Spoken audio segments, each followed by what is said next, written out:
Good morning, everybody. Ronnie Rant's Tommy Krysan, TK over at a busy Tremonti's Seafood and Meat and Seafood in Baton Rouge, right over by Parkview Baptist off Airline Highway. I'm in an undisclosed location presented by the Louisiana Sports Hall of Fame, November 16th, 17th. We got the Louisiana Sports Hall of Fame Celebrity Golf Tournament. Go check it out. You can sign up, individual teams, blah, blah, blah. Get all the info at lasportshall.com. And then, of course, we're presented by LeBear's Casino, where LeBear's Casino will be popping, rocking this weekend. LSU 11 a.m. A little breakfast at LeBear's. You can watch the Tigers in the sports book over there. Have a great lunch. And of course, now that you got an open Saturday night, go check out the Edge Lounge, 18 steak, all that kind of stuff Saturday night. Fun place to be. All right, TK, I'll get to the world of sports. Last night, and we had a exciting game in baseball. We had an exciting game in the NFL. Let's go baseball first. What's going on with these two teams? Seattle and Toronto, all road warriors. All four games of that series have been won by the road team. And now we have an exciting 2-2 matchup. I would have thought for sure, I'd have bet anything, which I'm glad I didn't, that Seattle, who won two games in Toronto to start this series, would come home with a raucous, packed, ballpark, and wrap this thing up in 4 or 5 games. And instead, Toronto shows some moxie. And Max Scherzer, 41 years old, goes 5 2/3 and gives his team a good outing. They end up winning, I think, 8-2 last night. Did you see the confrontation on the mound with Yeah. he and the manager? He basically told the manager, "Get out of here! I got this." Okay, and the manager had a funny quote after the game. So I thought he was going to kill me, but no. But Toronto has exploded offensively on the road and took that Seattle crowd, who can get pretty loud, out of the game. I watched a good bit of that game after switching over from the Dodger game. So hey, it's playoff baseball. It's cool. It's great. I'm enjoying it, and you're seeing a lot of good stuff. I mean, Mookie Betts made a play yesterday, back in the hole to his right, jumped up, threw a one hopper to get. I mean, you're seeing why these teams are got major leaguers playing great baseball, and the pitching's been unbelievable. Max Scherzer's 41 years old. He's pitched 18 years in the major leagues. I mean, the guy is a Hall of Famer, and he used to get it done with that 95, 96 mile an hour, 97 mile an hour fastball with all the movement, arm side, and everything like that. Then as father time sets in and you get older, little injuries, you got to learn how to pitch differently. And because you don't have that blazing fastball anymore, which to me, Tommy, is as impressive as anything when guys can do that. And not many guys can. When you've pitched a certain way, you've lived off your velocity, and then all of a sudden you lose that velocity. How do you adjust at the major league level? I'm not saying you can't be a good, effective pitcher, but to do it at the highest level in sports and baseball and MLB, and to just totally not have that fastball anymore, but yet still be an effective, good pitcher. And look, Scherzer last night strikes out his last batter he faced, or his second to last batter he faced, on a 78 mile an hour breaking ball. And and that's what he does now. He's the slow curve guy. That's his big out pitch versus the fastball that ran in on your hands, back in the day. Is pretty impressive. And not only was last night, the win for Toronto, but now it sets up Baton Rouge's own Kevin Gausman tonight, former Tiger, LSU Tiger, and future Louisiana Sports Hall of Famer Kevin Gausman. He's going to get the ball in what is going to be a gigantic Game 5. Yeah, it really is. And Gosman got a loss, but had a good outing. And he's been tough down the stretch. And I mean, he's been around a long time. And if his sinker's working, forget it. It's over. It's an unbelievable pitch. But yeah, new life in that Toronto Seattle series, and going to be interesting. Every pitch, every half inning, every at bat, every ground ball in the hole could be a big momentum changer. Dodgers up 3-0 on the Brewers. They win 3-1 last night. And you mentioned to me before we came on air, Ohtani's only got one hit in the series, but yet the Dodgers are dominating the series. And I said this the other day when we were talking about the Dodgers. I mean, this is an organization that is set up right now financially and with the players under contract that they have, and the unlimited resources to just, like I said, go be in 5 straight World Series. They may not win them all, but they're going to be in them, NLCS at worst, that kind of stuff. This organization and this roster and this franchise is the team to beat in the National League. Well, they're trying to do something that hadn't happened in a quarter of a century, back-to-back World Series titles. I think the Yankees did it 2000, Late 2001. '90s. Yeah. Oh Yeah, yeah. yeah. So yeah, no, in Well, '99, no, it's not, 2000. they didn't do it. They didn't do it in 2001 because that was the 9/11 and they lost to the Diamondbacks. In Game Okay, 7. So right. Okay, 99, 2000, I guess. okay. Yeah. So I mean, but the Dodgers, you're right. They were set up, top to bottom, the starting pitching, the bullpen. I mean, what Blake Snell and them did, and then the complete game by Yamamoto. I mean, their bullpen is ready to roll, and I don't see the Brewers winning four straight to take this series. And Milwaukee's very good. I've been watching them all year long. I've been talking about them. How they're one of the best teams. But right now, the Dodgers have been better, and you hit the nail on the head. Otani's, he's going to pitch today, and he's going to throw 2 or 3 innings, and they're going to go to the bullpen. But he isn't doing much at the plate at all. It's other guys that are stepping up and getting it done. And they've also flashed a lot of leather defensively. All right, so that's what we got going on in Well, baseball. From talking about Max Scherzer, one old guy, let's talk about another old guy, two old two guys, guys. in Yeah. fact, and Flacco and Rogers, who matched up last night in the NFL and had an epic matchup. Credit Joe Flacco takes his team down the field with 2 minutes and 20 seconds on the clock. They did a walk-off 38-yard field goal. The Bengals win 33-31 over the Ravens. I mean, excuse me, over the Steelers. And it's amazing that trade that the Bengals made. Because look, the Bengals could have easily, when Joe Burrow got hurt a few weeks ago and he's out for the season or out till mid-December or something like that, the Bengals were headed towards just a disastrous season, top 10 pick. Hey, Joe got hurt. It is what it is. Even probably contemplate not playing him if he comes back even healthy to play the last game or two because you don't want to risk it. And instead of just sitting on their hands or and just riding it out, they make a trade and go bring in Joe Flacco. And it's amazing in just less than 2 weeks' time. The combination that he is now with Jamar Chase. I mean, look, it doesn't take brain surgery. I don't care if I was playing quarterback for the Bengals. If I just get to the team and I don't know anything what to do, I'm looking for number one, right? And I'm throwing it to him. I mean, there's nothing to talk about. Like, I don't need to know the plays. I just need to know, hey, Jamar, what are you doing? 10-yard out. Okay, gotcha. You know what I mean? 3-step drop, hit Jamar. I mean, that's what we're doing. But the bottom line is that Joe Flacco at nearly 40 years of age is giving his organization a chance. I mean, he threw for 350 yards last night. Didn't throw any interceptions. And this guy doesn't even know the playbook yet. I mean, he's probably learning it each and every day.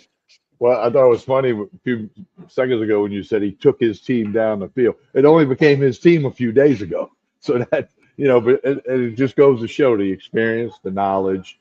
Hey, Jamal, you're doing a 10-yard out. Okay, we got this. Hey, tight end, you're going to be underneath in case I need to check down. We got this. I mean, it's not brain surgery, although it is brain surgery. So, quite a night for the 40 and above crowd with Scherzer and Flacco and Rogers, who threw a couple of touchdowns for the Steelers in the losing effort. Yeah, Aaron Rodgers had a good game, threw 4 touchdowns, but also contributed 2 interceptions, and they both came on back-to-back drives in the first half, and that really, led directly to 10 points. By the way, Jamar Chase 16 catches last night for 160 yards. 16 catches. He had a touchdown as well. Incredible. All right, we move on to LSU. I'll be boarding a flight here this afternoon, headed up to Nashville. Tigers taking on Vandy at 11 a.m. in the morning. You already put some money down on this game. Yeah, I like the under 48.5. A lot of people liking that, thinking, hey, 24-21, 24-23, you're still under. And that's where they're thinking it's going to be with the LSU defense, and then the questions about the LSU offense. And, Vandy's got a lot of juice. They did lose to Bama a couple weeks ago, but they're feeling good and they feeling like, hey, they can run. They got confidence, and it's going to be a big crowd. You'll be there. You'll report live tomorrow on Sports Shorts Radio. By the way, that'll be 9 to 11 tomorrow because of the kickoff. 9 to 11, Baton Rouge, Lafayette, Lake Charles, Sports Shorts Radio. So I really like the under. Certainly, LSU has a chance to win. Run the football. Derry Beckwith will be talking about that tomorrow morning, and we'll see if they can. The Tigers can get a win, much needed. The thing that concerns me big time is Whit Weeks is a game time decision in this game. He had a boot on in the indoor facility after practice, went and put the boot on, was able to practice a little bit, but did have a boot on. Going to be a game time. That worries me because um, I don't. Yeah, and this is a bad time to have a game be at 11 a.m. right? Because you got to make a decision about 10 a.m., 9 a.m. Whereas if you played at 7 o'clock at night, at least game time gives them 10 more hours or something. But yeah, it's a bad deal. I'm not very optimistic that he's going to play. The fact that he's in a walking boot less than 48 hours before game time, after practice to try to help with the swelling and all that. That's not a good sign, Tommy. And, in my mind, Weeks was, sort of, he and Harold Perkins, in essence, are kind of the shadows of Pavia, because they know he's going to run the football. Even when he drops the back to pass, he is an absolute threat to run. Not only is he quick, but he's a tank. And Weeks and Perkins, you seem like the guys that can move side to side and but still have enough ass to not get run over. And so the fact that he's in that situation, and even if he does play, he's not going to be 100%. That concerns me big time, especially for the under. Yeah, I agree. It's going to be a slow start, I think, by both teams at morning game stuff. Now if somebody can throw a punch quick, come out the gate fast, that could set the tone. But it's an interesting game in so many ways for LSU, especially with the week's game time decision situation. So it's going to be fun to watch it Saturday morning. I'll give you an update. I'll call in from just off Broadway in the morning. I'll be on Broadway tonight. A lot of LSU fans, mostly went. A lot of people went last night because of the early start on Thursday and on Saturday. Friday night may not necessarily be as late a night as you would think the night before an LSU football game. So a lot of people got it in last night as well. All right, TK, what else we got? Well, just obviously the Saints will play at Chicago on Sunday. Saints 1-5, Bears 3-2. Bears. What's the line there? 4.5 point favorite are the Bears, who have played better as of late. 46.5 to over under here. Not thinking a lot of scoring there, but the Saints 1-5 against a Bears team that's pretty confident right now. I've seen a lot of national prognosticators like the Bears in this one. I don't blame them. Why would you take the Saints? Based on although they did cover the gigantic spread on the road against Buffalo, and it was at 16 points or whatever the heck it was, a big huge spread. They covered that, but they still had a double-digit loss. Obviously, they played horrifically terrible. But Seattle, earlier this year. But Bears are one of those teams where they're close, Tommy. I feel like the Bears are close to, figuring it out with Williams on offense at least. He is much better this year than last year in everything. And he's not elite yet or anything, but he has the physical ability to be elite. But you got two sophomore quarterbacks in Rattler and Williams that obviously know each other well. One's first pick in the draft and one is a fifth rounder, but they still have had tons of college experience and obviously know each other's were they teammates at Oklahoma? I think they were. I think Rattler was the starter and then Williams came in, that kind of thing when Rattler got hurt or. So these guys have a lot of history and both of them playing well. So yeah, they really do. And the Bears, they're probably thinking, if you're a Bears, you're thinking, hey, we got the Saints coming in. They're 1-5. They played good in a few games, but we got to get this win at home at Soldier Field. So that's what the Bears are thinking. Now, can the Saints and Rattler and Kamara and the defense make a difference and win the game? Certainly, they might win, but I don't know. I kind of would like the Bears in this one on a Friday call. Yeah, and the Alvin Kamara came out this week and reiterated, because of course trade rumors galore with Well, the Kamara. deadline's in a couple of weeks. Yeah, Yeah, under trade deadline. contract. He's under contract. He signed a new contract before the season and all that kind of stuff. So he's under contract. He's ready to get packaged and shipped if that makes sense. Quite frankly, Tommy, it really does make sense for the Saints if they got the right deal. What kind of picks can they get? What kind of player can they get? Is there some salary cap relief? I mean, it does make sense to very much consider a Kamara trade. Although Kamara doesn't want to go, fans don't want him to go. But again, the Saints have to be honest and look themselves in the face. How close are we to being a playoff team? I think the answer is very far. And Kamara can help them get closer to that, in the future relative to cap, picks, players, that kind of thing. But we'll see. I personally hope they don't, because at least you got one star, for the next few years, and a good guy and a guy who loves the Saints and a great player. But Kamara's being wasted on the Saints roster. No question about it. Tommy, tell us about Tremonti's. Yeah, well, of course, they got the online order, and now you can do that. You can pick it up. You can deliver it online, Tremonti's.com.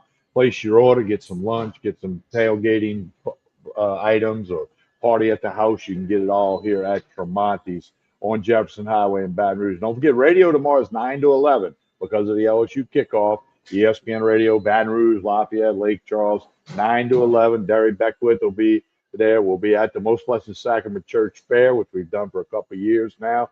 Brought to you by Jones Construction Solutions. They're going to put us out there at the fair for you. So do come on out, say hello to Derry. Ronnie will give us an update from Nashville. Joel Davis in hour number 2. We'll have a lot of good stuff. Hunter McCann, who's an MBS graduate, he'll do a phone segment as well. So tomorrow morning, because we'll promote it like crazy on social media. All right, that's tomorrow morning live from the MBS Fair. Tommy will have his wristband on to ride all the rides for free, and Derry will be out there passing up, not eating all the great food. I don't know how that's possible. Breaking news: Derry's bringing his son out there. Okay, there you go. All right, the little guy. We get to meet the little guy, the future linebacker. Well, maybe Derry will actually eat all the great food, because that's the one thing about the MBS Fair. Look, watch the game tomorrow at 11 o'clock, then afterwards go out to the fair. I know y'all going to have awesome entertainment, bands playing on. Do you know off the top of your head who's playing tonight or tomorrow night? Yeah, well, we got a couple of bands tomorrow. There's a band tonight. I'm going to pull that up real quick for you. The band tonight is Sugar Shaker. Then you got Pecan Pralines at 4:30 tomorrow, 7 o'clock, Paper Chase Saturday night. And then Sunday, Ryan Forney plays at noon. So a lot of live music, all the rides, the fun, the booth, the wine booth, the beer booth. They got a big bingo thing Saturday. Father Todd and the MBS Men's Club, really excited about a big fair weekend. All right, for Tommy Krysan, I'm Ronnie Rant. Thanks for watching Sports Shorts Daily, presented by the Bears Casino. We will see you on Monday, and go Tigers and Saints.